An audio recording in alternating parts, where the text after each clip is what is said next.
우리 말씀을 같이 찾아 읽어보시겠습니다. 이사야서 40장 12절 한 구절만 같이 읽어보시겠습니다. 이사야서 40장 12절의 말씀입니다.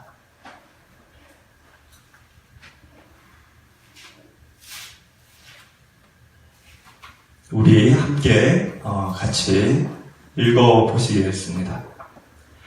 누가 손바닥으로 바닷물을 헤아렸으며 뺨으로 하늘을 쟀으며 땅에 티끌을 배에 담아 보았으며 접시 저울로 산들을 막대 저울로 언덕들을 달아 보았으랴.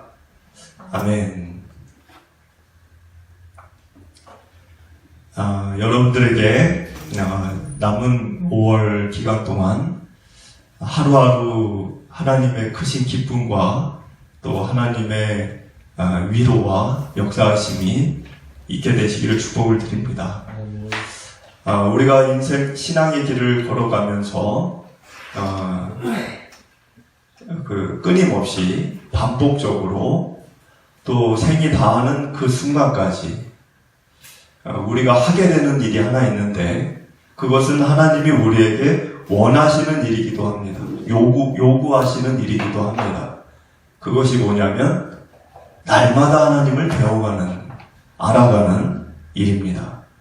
우리가 하나님을 다 알 수 없습니다. 알 수도 없고, 이제 우리의 그런 어떤 능력으로 우리의 이 지식이 됐든 이성이 됐든 경험이 됐든 하나님을 우리가 다 알 수 없습니다. 그렇기 때문에 우리는 생이 다하는 그 순간까지 그 일을 계속하는 거죠. 하나님을 어제 몰랐던 하나님을 오늘 알게 되고, 오늘 몰랐던 하나님을 내일 알게 되고, 그 기쁨, 그 놀라움, 그 황홀함, 그 환희, 그것이 우리의 신앙을 이끄는 또 하나의 주축이 되고 원동력이 되는 것입니다.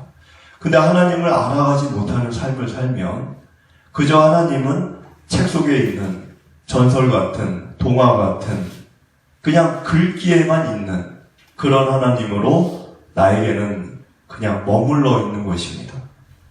하나님이 우리에게 원하시는 것은 자신을 알아가라는 거예요. 나를 배우고 나를 더 깊이 나에게 또 더 가까이 다가와서 나를 보고 알아가라는 것입니다. 인생을 살면서 어리석고 미련하고, 우리가 어릴 때는 다 그렇죠. 그 과정을 다 지나치죠. 초등학교, 중학교, 얼마나 과거를 보면 참 미흡했고 부족했고 참 내가 생각이 짧았고, 그런 것들을 다 우리는 회상을 하게 됩니다. 그러면 또 10년 뒤, 20년 뒤에 지금의 나를 보면 아이고 그때도 내가 참 부족했지, 이런 생각을 할 수밖에 없는 게 우리 인생입니다. 그런데 이런 인생이 조금이라도 더 품격이 올라가고 인간다워지고, 그리고 신앙이 더 성숙해지고, 언제 이런 일이 일어나게 될까? 그럼 공부를 잘해야 될까? 아니면 돈을 많이 벌면 되는 걸지일까? 이 두 가지는 아니라는 것을 우리는 뉴스를 봐도 얼마든지 알 수 있습니다. 공부를 잘하고 돈을 많이 버는 분들이 사건, 사고를 우린 접하죠. 뉴스를 통해. 공부 잘하고 돈을 많이 버는 거 가지고는 그런 일이 일어나지 않는구나. 그러면은 무엇으로 인간의 삶을 고귀한 방향으로, 그리고 조금이라도 격이 다르게 품위가 있게 성숙한 방향으로 이끌 수 있냐라는 질문을 던지는 겁니다. 첫째는 세상을 배워야 되고, 둘째는 나 자신을 알아가야 되고, 가장 중요한 세 번째는 하나님을 아는 것입니다. 세상을 배워가는 일이라고 하는 것은 물론 세상에서 치열하게 살고 있는 하나님을 믿지 않는 분들도 세상을 우리보다 더 많이 아는 분들이 있습니다. 근데 그거를 얘기하는 게 아닙니다. 성경에서 세상을 알아간다는 것은 우리가 하나님을 아는 것이 전제된 상황에서 하나님의 온전하신 뜻과 마음을 헤아리는 상황에서 세상을 알아가는 것입니다. 그냥 하나님 모른 채 세상을 알아가는 것은 세상을 닮아가는 것입니다. 성경은 세상을 닮아가는 게 아니라 닮기보다 세상이 냉혹하고 냉정하고 한기가 가득한 그런 찬기가 가득한 매정한 그런 곳이죠. 근데 이런 세상에서 우리가 그 세상을 닮아가고 배워가고 답습하고 그거를 세상을 배우는 게 아니라 그런 세상에 있으면서도 우리가 정말 인간다움을 추구하는 소수의 사람들과 하나님의 사랑을 나누고 또 위로를 주고 받고 긍휼을 베풀고 받고 그러면서 그 매정한 세상 안에서 인간다움을 잃어버리지 않고 그 자리를 지켜내는 것이 세상을 올바르게 배워가는 것입니다. 그리고 두 번째는 연한이 더해질수록 우리가 나 자신을 깊이 알아가는 일이 필요합니다. 그거는 이제 올바르게 알아가야 되는 거예요. 나 자신을 잘못된 방향으로 나를 위하는 길을 걸어가면 안 됩니다. 나를 위한다고 생각을 해서 나의 욕심과 나의 정욕을 채우는 것이 나를 위한 일이다. 이렇게 착각을 하면 사람은 망가지는 것입니다. 그것이 아니라 나의 그 올바른 애정, 나에 대한 올바른 애정, 그리고 관심. 그거는 하나님을 알아가게 될 때 일어나는 일이에요. 그 하나님을 먼저 알아야 나도 올바르게 알게 되는 것입니다. 그래서 그걸 우리는 은혜라고 하죠. 나에 대해서 몰랐는데 신앙을 갖게 되면서 내가 나를 알아가는 거죠. 그래서 숙고하고 성찰하고 되돌아보고 반성하고 하는 일을 멈추지 않는 것입니다. 그리고 세 번째 가장 중요한 것이 하나님 그분을 알아가는 것입니다. 하나님을 왜 알아가야 되느냐? 하나님을 알아야 세상을 올바르게 판단하고 구별하고 분석을 할 수가 있고 나 자신에 대해서도 올바르게 알아갈 수가 있기 때문에 하나님을 알아야 합니다.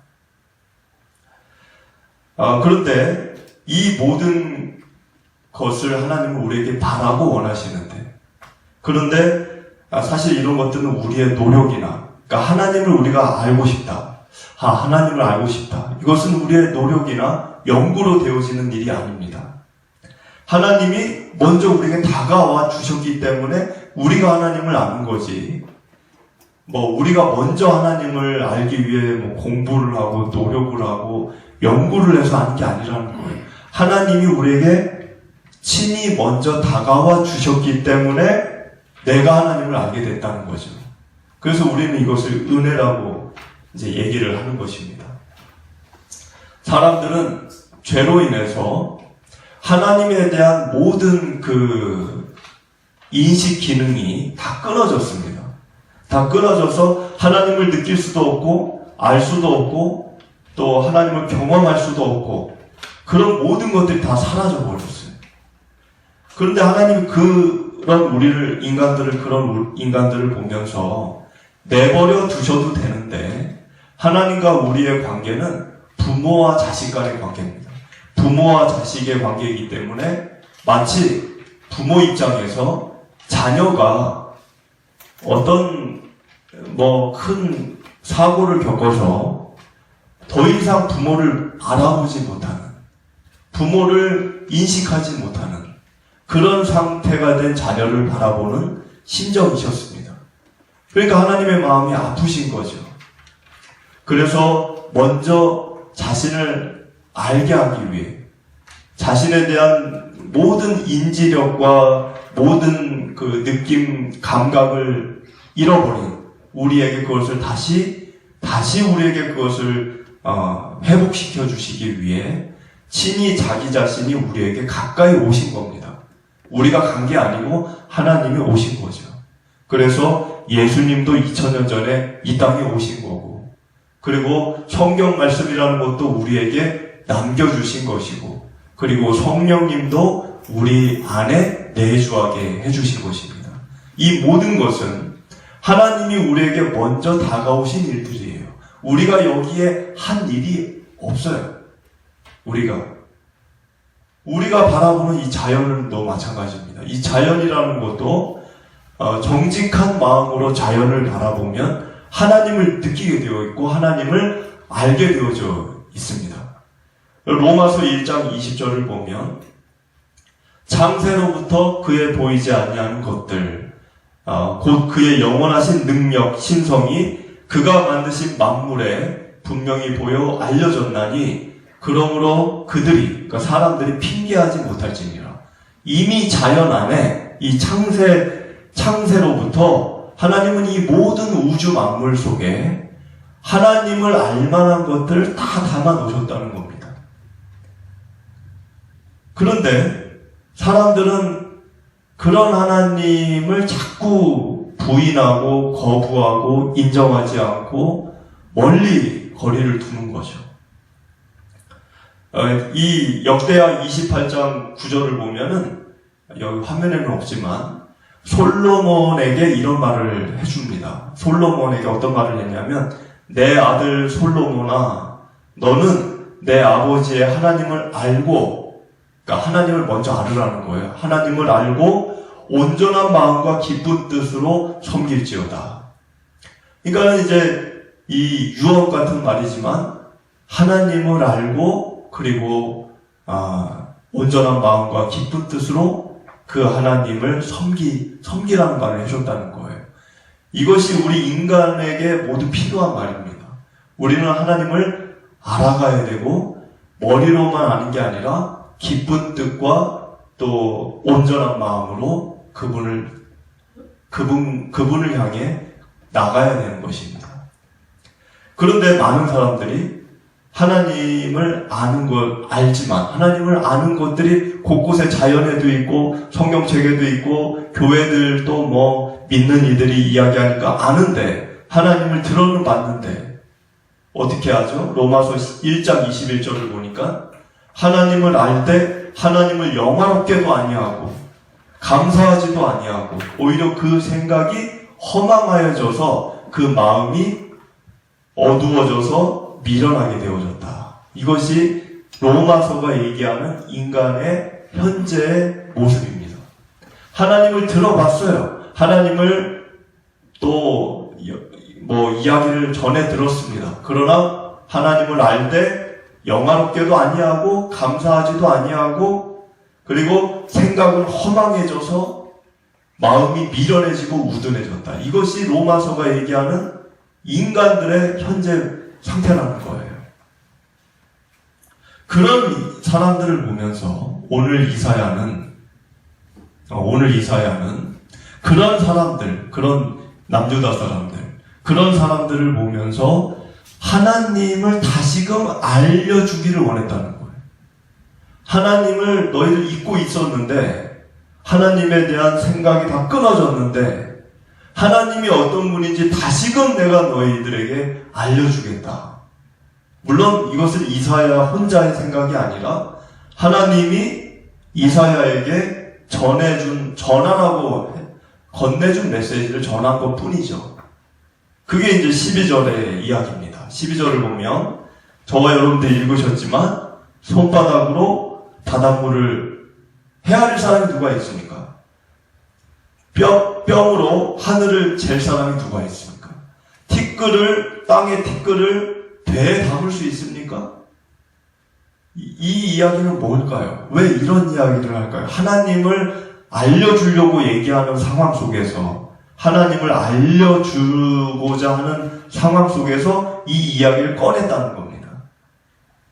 그런데 이것은 창조와 관련이 있습니다. 자연 만물. 여러분들 욥기를 보면 하나님께서 욥기 38장에서 욥을 야단을 치실 때 창조에 대한 이야기를 하셨습니다.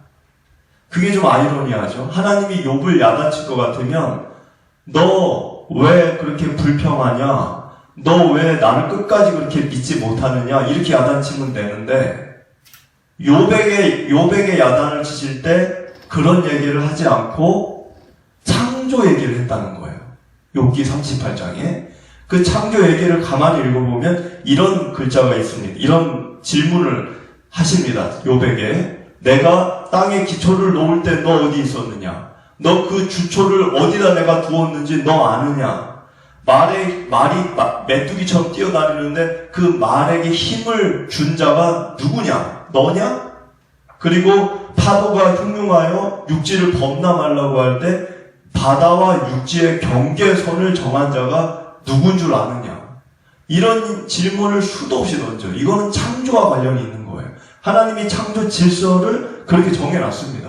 말에게 메뚜기처럼 뛰게 하셨고, 그리고 땅의 주초를 이 지하 어딘가에, 땅 어딘가에 두셨겠죠. 그리고 바다와 육지의 경계선을 정하셨죠. 하나님이 창조 때 하신 거예요. 근데 왜 그런 질문을 하셨냐? 그 질문에 욥이 답할 수 있는 거는 뭐밖에 없을까요? 두 가지밖에 없습니다. 나는 그렇게는 할 수 없습니다. 나는 그런 거 할 수 없습니다. 나는 그거 모릅니다. 땅의 주초가 어디인지 어떻게 알아요? 지질학자들도 몰라요, 지금. 그러니까는 욥에게 하나님이 유도한 게 있다는 거예요. 뭘 유도한 겁니까? 나는 모릅니다. 나는 그거는 할 수 없습니다. 하나님이 야단을 치는 과정 중에 그 대답을 듣기를 원해서 여러 가지 질문을 욥에게 했다는 것입니다. 그러면서 하나님이 이런 말을 하죠. 만약에 내가 지금 질문한 것들을 다 알고 있고 너가 그거를 할 수 있다고 하면 너의 오른손이 너 자신을 구원할 수 있다라고 내가 인정할게 라고 얘기하십니다. 마찬가지 지금 이사야를 통해서 이스라엘 민족들에게 창조의 질문을 연거푸 던지는 거예요. 그거 할 수 있느냐 너희들? 그거 아느냐? 결국 이것은 같은 맥락인 거죠. 그 얘기는 뭐냐면 너희들 스스로, 이스라엘 민족들이죠. 너희들 스스로 너희들의 지금 현재 상태, 존재에 대해서 너희들이 좀 알으라는 거예요. 너희는 지금 아무것도 아는 게 없고 할 수 있는 게 없는 그런 피조물에 불과한데 왜 다 아는 것처럼 말하고 행동하고 자기가 스스로 마음을 높이고 자고하고 교만하고 내 생각은 다 옳다, 남 생각은 다 틀리다, 고집 부리고 왜 그렇게 사냐는 거예요. 자신에 대해서만 모르는 게 아니라 다른 사람에 대해서도 모르는 거죠. 그래서 남을 위해 울지도 않지만 자기 자신을 위해서도 자기 자신을 생각하면서도 울지를 않습니다. 결국은 이 사람들이 언제 눈물을 흘리느냐?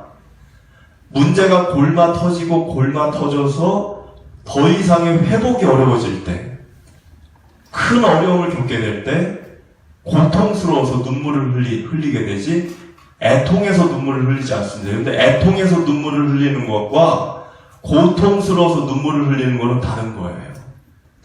애통은 내 자신이 내가 생각할 때 내가 정말 엉망으로 살고 있구나. 내가 지금 이렇게 살아서는 안 되는데 왜 내가 이렇게 살아갈까? 스스로 자기 자신을 애통하면서 눈물을 흘리는 거죠. 근데 고통은 뭡니까? 고통은 그런 마음이 없어요. 전혀 그런 자기에 대한 아파하는 마음이 없어요. 근데 그렇게 살다가 잘못된 그런 언행을 갖고 살다가 문제가 생겨서 위기가 다가와서 고통스러움이 올 때 그때 우는 거죠. 그때의 눈물은 애통의 눈물과는 다른 거예요. 하나님이 지금 이사야를 통해서 이스라엘 민족들에게 질문을 던지는 이유는 너희들 자신을 생각하면서 아파하고 애통해 하라는 거예요. 너희들은 아무것도 할 수 없는 존재라는 거예요. 그런데 왜 이렇게 잘난 척하고 왜 그렇게 하나님을 얘기해주는 하나님, 사랑을 베푸시는 하나님, 옳은 것을 건네주고 이야기를 해주는 하나님을 자꾸 무시하고 자기 뜻과 소욕과 정욕대로 그렇게 살아가는 너희들을 애통해 하라는 거예요.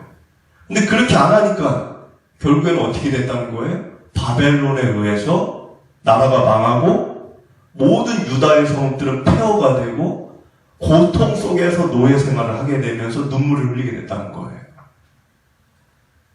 여러분, 무엇이 썩어가며 무엇이 병들어 있는지를 정작 우리는 모릅니다. 하나님은 그걸 아세요. 왜? 하나님은 불꽃 같은 눈으로 여러분들의 심령, 심중에 하나하나 골수까지 꿰뚫어 보시기 때문에 내 안에 무엇이 골마가고 있고 썩어가고 있는지를 알고 계시는 거죠.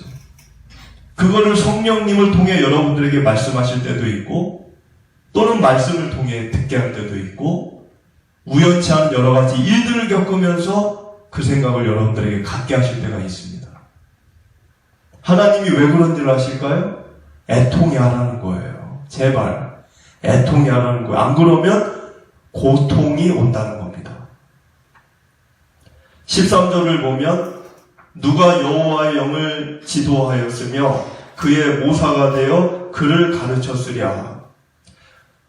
지금 하나님이 어떤 분인지를 모르는 이들에게 하나님을 자꾸 소개하고 알려주는 겁니다. 이 13절은 하나님을 지도할 사람, 하나님을 가르칠 사람, 하나님에게 조언을 할 사람은 없다는 거예요. 하나님을 도울 자가 없다는 거죠. 지혜도 부족함이 없고 능력도 충만하시고 그 말은 곧 뭡니까? 지금 이사야가 이렇게 하는 이야기는 너희들이 의지해도 손해보지 않는 분은 하나님이라는 걸 얘기하는 거예요. 너희들이 신뢰하고 믿고 따르고 해도 절대 손해보지 않는 분이 하나님이라는 거를 지금 이 13절 이런 소개를 통해 이야기하는 것입니다. 이사야서 9장 6절을 보면 이런 말이 있죠. 그의 이름은 기묘자라 모사라 전능하신 하나님이라 영존하신 아버지라. 이것도 이제 하나님을 하나님의 물론 이제 다시 오실 예수님을 얘기한 거지만 성자 하나님을 이렇게 묘사한 거죠. 근데 여기 기묘자라 모사라, 기묘자 모사라는 뜻은 인간의 경험과 이성과 지식으로는 알 수 없는 인간의 것을 뛰어넘는 그런 분이라는 뜻이에요. 기묘자라 모사라. 그리고 하나님은 영존하시는 아버지. 영존하시는 아버지라는 뜻은 영원한 아버지, 보호자, 영원한 보호자. 하나님은 그런 분이라는 거예요. 그리고 샬롬의 왕, 평강의 왕. 그런 하나님을 우리가 알아야 한다는 것입니다. 우리 14절, 15절을 제가 읽겠습니다. 그가 누구와 더불어 의논하였으며 누가 그를 교훈하였으며 여기 그라는 것은 하나님이죠. 그에게 정의의 길로 가르쳤으며 지식을 가르쳤으며 통달의 도를 보여주었느냐. 그러니까는 그 얘기 뭐냐? 하나님을 가르칠 자는 없다는 거예요. 하나님을 교훈할 자 없고 하나님에게 정의를 말할 자도 없고. 15절 보라 그에게는 열방이 통에 한 방울 물과 같고 그라는 것은 하나님이에요. 저울의 작은 티끌 같으며 섬들은 떠오르는 먼지 같으리니. 자, 지금 이 이사야의 이런 말은 하나님을 높이 평가해서 백성들에게 얘기하는 겁니다. 왜 하나님의 위대하심을 자꾸 얘기할까요? 그 이유는 간단합니다. 남유다 사람들은 바벨론에 끌려갔어요. 그러니까 바벨론에서 무려 70년을 노예 생활을 했죠. 바벨론은 아수르도 무너뜨렸고 그 당시에 애굽이나 이런 나라들과 비교해 봤을 때 최강자였죠. 그러니까는 이스라엘 사람들이 볼 때는 바벨론이 커 보이는 거예요. 굉장히 커 보이는 거죠. 우러러 보게 되고 두렵기도 하고. 그런데 지금 하나님은 그런 백성들에게 무슨 말을 하는 거냐? 그런 바벨론 같은 나라 100이면 100, 1000이면 1000을 모아놓아도 하나님 앞에는 그저 뭐와 같다? 물방울 같은 작은 물방울 하나밖에 안 되고 티끌 같은 존재라는 거예요. 티끌. 15절에 그게 써있는 거죠. 15절에 물방울, 티끌. 너희들이 우러러보게 되고 대단하다, 기가 막히다, 두렵다, 뭐 그런 대상, 그것이 무엇이 되었든 하나님 앞에서는 그냥 물방울, 티끌밖에 안 된다는 거예요. 여러분들 지난 한 주 여러분들 사셨잖아요. 무엇 때문에 여러분들 마음이 무거우셨습니까? 무엇 때문에 여러분들이 초라한 마음을 가지셨습니까? 무엇 때문에 두려웠고 무엇 때문에 여러분들 힘드셨습니까? 그것이 아무리 대단한 거라 할지라도 바벨론 같은 거라 할지라도 하나님 앞에서는 그저 그런 것들은 사실은 물방울에 지나지 않고 먼지, 티끌 하나가 정도밖에 안 되는 일들이라는 것을 아셔야 합니다. 우리가 그거를 하나님을 봐야지만 아는 거예요. 하나님이 얼마나 큰지를 알면, 얼마나 하나님이 큰지를 알면 그 규모에 비해, 그 크기에 비해 내가 안고 있는 이 세상의 무거운 이 힘든 것이 얼마나 작은지를 알게 되는 겁니다. 그런데 하나님을 못 보면, 하나님을 본 적이 없으면, 하나님의 위대하심을 모르면 세상에서 겪는 나의 그 고난이 엄청 커 보이는 거죠. 내가 산을 향하여 눈을 들리라. 나의 도움이 어디서 올고 하나님 여호와에게서로다. 여러분들 산이 커 보이잖아요. 산이 큰데 천지를 지으신 여호와에 비하면 그 산은 작은 거죠. 산 같은 문제가 있어요. 저 치악산 같은 거대한 인생의 어려움이 지금 내 앞에 있습니다. 그래서 한숨을 쉽니다. 산을 보면서 야, 저런 산 같은 문제가 나에게 있지. 한숨을 쉬어요. 근데 이 시편의 기자가 한숨을 쉬다가 가만히 생각을 해보니까 산이 큰데 저 산을 누가 만드셨지? 아, 천지를 지으신 나의 도움이 어디에게서 올고 천지를 지으신 여호와에게서로다. 우주 만물에 비하면 저 산은 티끌인 거예요. 우주 만물이 얼마나 큽니까? 거기에 비하면 치악산은 아니 히말라야라 할지라도 티끌이에요. 그러니까 하나님을 알면 내 앞에 놓여진 문제는 티끌인 거예요. 그러니까는 겁이 나지 않고 두려움이 사라지고 하나님 앞에 설 때마다 용기가 생기고 믿음으로 그 산과 같은, 그런데 하나님 입장에서 보면 먼지죠. 그거를 바라보면서 조롱하고 죽음조차 비웃는 그런 믿음의 길을 걸어가는 것입니다. 16절, 17절을 읽어보겠습니다. 레바논은 땔감에도 부족하겠고 그 짐승들은 번제에도 부족할 것이라. 그의 앞에는 모든 열방이 아무것도 아니라 그는 그들을 없는 것 같이 빈 것 같이 여기시느니라. 지금 계속 이어지는 같은 이야기예요. 레바논은 무엇의 나라입니까? 백향목의 나라입니다. 백향목은 그 당시, 지금도 귀한 나무지만 그때 당시로서는 최고의 건축자재예요. 최고의. 그러니까는 왕궁을 짓는다? 그럼 다 백향목이에요. 왕의 궁을 지을 때. 그러니까 지금 이 16절에 얘기하는 게 뭡니까? 세상에 가치 있고 대단해 보이는 사람들이 갖고 싶어하는 그 백향목도 하나님 앞에서는 땔감밖에는 되지 않는다는 거예요. 땔감.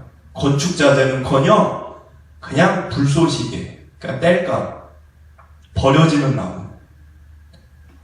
세상에서 우리가 야, 저거 대단하다. 그것이 돈이 되었든 명예가 되었든 뭐 성공이 되었든 하나님 앞에서는 땔감밖에 안 되는 거예요. 그 짐승들은 번제에도 부족할 것이라. 백향목이 있는 숲에 얼마나 많은 짐승이 있겠어요. 그 숲이니까. 그 산 안에. 근데 그 많은 짐승들도 하나님께 드리기에도 뭐 부족하기 턱이 없다는 거죠. 사람들이 대단하다 여기는 것이 하나님 앞에 서면 보잘것없다는 거예요. 그러니까 하나님을 보면 그것이 욕심이 나지 않는 거죠. 왜? 하나님에 비해서는 그거는 너무나도 하찮은 거예요. 근데 하나님을 모르면, 하나님을 본 적이 없으면 그것이 너무 귀해 보이는 거죠. 갖고 싶은 거죠. 욕심이 생기는 거죠. 그거를 절제를 못하는 거죠. 17절을 보니까 그의 앞에 모든 열방이 아무것도 아니라 세상 전부가 아무것도 아니라는 거예요. 이 세상 전체가 하나님 앞에서. 그러니까 여러분들이 신앙의 경지를 향해서 나아가려면 여러분들의 시선이 하나님 편에서 세상을 바라봐야 합니다. 세상 편에서 세상을 보면 안 돼요. 그러면 세상은 엄청 커 보여요. 근데 하나님 쪽에서, 하나님 있는 쪽에서 세상을 보면 초라하기 그지없고 불쌍하기 그지없고 먼지와도 같고 두려울 거 하나 없고 어디서 내가 세상을 보고 있느냐. 여러분 지난 한 주 여러분들 마음에 여러 가지 생각들이 있으셨겠죠. 여러분들이 그럴다고 질문을 스스로에게 던져봐야 됩니다. 내가 지금 어느 자리에서 세상을 보고 있는가? 18절을 우리 같이 읽어보겠습니다. 18절. 그런즉 너희가 하나님을 누구와 같다 하겠으며 무슨 형상을 그에게 비유했느냐. 지금 이제 이런 말을 하죠. 하나님을 누구에게 비교할 수 있겠느냐. 세상 천지에. 그 무엇에 비교할 수 있는 게 없다는 거예요. 이렇게 같이 비교할 만한 대상 자체가 없다는 거예요. 그런데 사실 우리 인생을 보면 우리는 세상에서 하나님처럼 여기는 것들을 많이 두고 살아갑니다. 하나님처럼 두고 산다는 게 뭐예요? 우러러보고 의지하고 신뢰하고 그런 것들이 세상 안에 많이 있어요.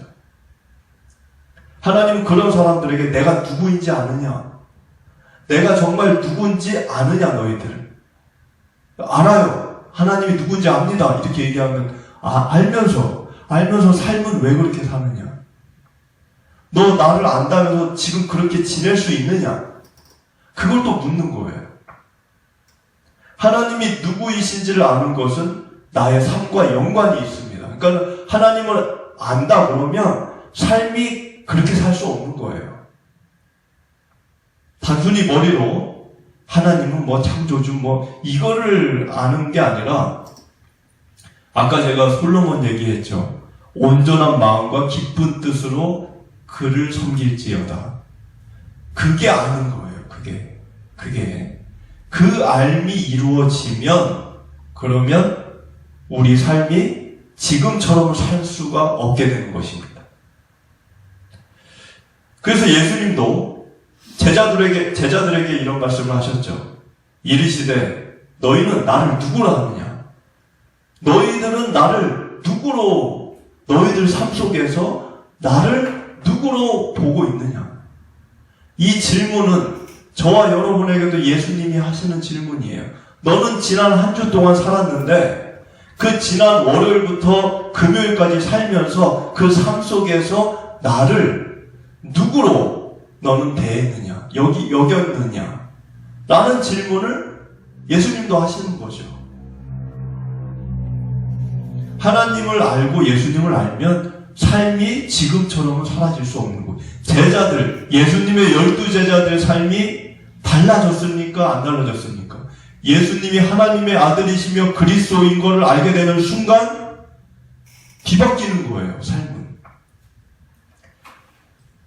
출애굽기 13장 13절 말씀을 보면 이런 글이 있죠. 모세가 하나님께 아뢰되 내가 이스라엘 자손에게 가서 이르기를 너희 조상의 하나님이 나를 너희에게 보내셨다 하면 그들이 내게 묻기를 그의 이름이 무엇이냐 하리니 내가 무엇이라고 그들에게 말하리까. 그러니까 이 하나님을 전혀 모르는 거예요. 누가? 이스라엘 민족들이. 그럴 수 있다는 게 상상이 되십니까? 선택받은 민족인데 이스라엘 민족이 애굽에서 그 오랜 기간 동안 수백 년 노예 생활을 하면서 하나님을 다 잊어버렸어요. 그러니까 모세가 가서 하나님을 몰라요. 하나님이 누구야? 이러는 거죠. 그런데 백성들이 너를 보낸 게 누군데? 너를 보낸 게 누구야? 라고 질문을 하면 하나님 내가 뭐라고 해야 됩니까? 그때 하나님이 모세에게 이렇게 얘기해요. 나는 스스로 있는 자인이라. 가서 그렇게 전하라. 스스로 있는 자, I am who I am. 여러분들 스스로 있는 자라는 것은 세상 존재하는 모든 것과 다르다는 거예요. 세상에 존재하는 모든 것들, 여러분들이 보고 있는 모든 것들, 나를 포함해서 스스로 존재하지 않습니다. 스스로 존재하는 게 어디 있어요, 세상에. 그러니까 나는 스스로 있는 자라는 거는 너희들이 애굽에서 지금 보고 경험하고 만지고 듣고 하는 그거와는 완전히 다른 그런 존재라는 거를 전하라고 한 것입니다. 스스로 있는 자라는 것은 전제 조건이 있어요. 스스로 있으려면 다른 곳에 의존하지 말아야 합니다. 다른 곳에 의존하고 있으면 스스로 있는 게 아니에요. 적어도 스스로 존재하려면 의존성이 없어야 됩니다. 무엇도 의존하지 않는 거예요. 그 말은 결국 모세에게 지금 한 이야기는 뭐냐면 너희들은 애굽을 의지하지. 너희들은 먹는 거 마시는 거 그거 의지하지. 나는 의지하지 않는 자야. 너희들 나를 의지해라. 그 얘기를 전하라고 한 겁니다. 왜 모세에게 스스로 있는 자라고 전하라 하셨을까? 하나님 외에 다른 곳을 의지하지 말라는 거예요. 그래서 그 백성들을 끄집어내고 신명기에서 출애굽기에서 그 시내산에서 그 십계명을 주실 때 첫 계명과 두 번째 계명을 보십시오. 나 외에 다른 것을 의지하지 말라는 거예요. I am who I am. 사람의 손으로 만든 것들, 그 우상이죠. 사람의 주목을 받고 사람들이 손으로 만들어서 의지하는 것, 그거는 다 헛된 거라는 거를 19절부터 또 이야기하십니다. 우리 19절을 한번 읽어보겠습니다. 우상은 장인이 부어 만들었고 장색이 금으로 입혔고 또 은사슬을 만든 것이니라. 궁핍한 자는 거제를 드릴 때 썩지 아니하는 나무를 택하고 지혜로운 자기를 구하여 우상을 만들어 흔들리지 아니하도록 세우느니라. 자, 여기 보면 값비싼 은금을 부어 만들었다는 거예요. 그러니까 정성을 들인 겁니다. 이렇게 돈에 값어치 없는 몇 푼 안 되는 돈으로 만든 게 아니라 집에 거의 집을 팔아서 이렇게 만드는 정도. 그 정도로 생각하시면 돼요. 우상을 만들 때. 거기다가 은사슬, 또 장인이 들어가죠. 장인. 최고의 기술이 들어가는 거예요. 최고의 가치, 금은, 최고의 기술, 장인. 이걸로 사람들이 손으로 만들었다는 거예요. 손으로. 발이 아니고. 자, 지금 이건 우상을 얘기하는 거지만 현대에도 많은 종교가 있죠. 그러나 그 종교 포함 사람의 손으로 은금을 입히고 최고의 기술이 들어가는 것들을 보면 종교만이 아니에요. 사람의 손으로 만드는 문명을 보십시오. 그 문명 안에 최고의 기술과 최고의 투자가 들어갑니다. 그리고 그걸 어떻게 하죠? 의지하고 신뢰합니다. 그게 세상이에요.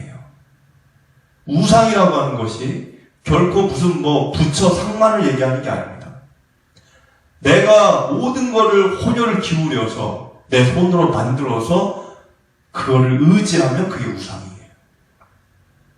그런데 웃긴 거는 20절을 보니까 우상을 만들어 흔들리지 아니하도록 세우느니라. 이게 무슨 말이죠? 우상을 만들었어요. 근데 우상이 흔들리는 거예요, 이게. 중심이 안 맞아서. 그러니까는 20절을 보니까 그 우상이 흔들리지 않게 사람들이 다시 견고하게 세웠다는 거예요, 손으로. 사람의 손에 의해서 지켜지는 존재죠. 사람의 손이 안 가면 넘어지는 거예요, 우상은. 근데 웃긴 거는 그런 대상을 사람들이 자기 인생을 지켜달라고 의지한다는 거예요. 자기 손이 없으면 넘어지는 존재에게 자기 인생이 흔들리지 않게 지켜달라고 의지한다는 거예요. 그거를 지금 비꼬듯이 얘기한 겁니다. 사람들이 자기 손으로 많은 것들을 지금 세상에 얼마나 이 과학과 의료와 기술이 얼마나 발달되어 있습니까? 여러분들 지나가는 신축 아파트만 보세요. 그 아파트만 봐도 대단한 투자와 대단한 기술이 들어간 것들입니다. 거기에 사는 사람들이 나는 이 집이 내 든든해, 내가 이 집만 갖고 있으니까 나는 뭐 인생에 뭐 겁이 없어 의지하는 거예요. 집을 의존하는 거예요. 근데 자기 손으로 정성을 들여서 그걸 얻은 겁니다.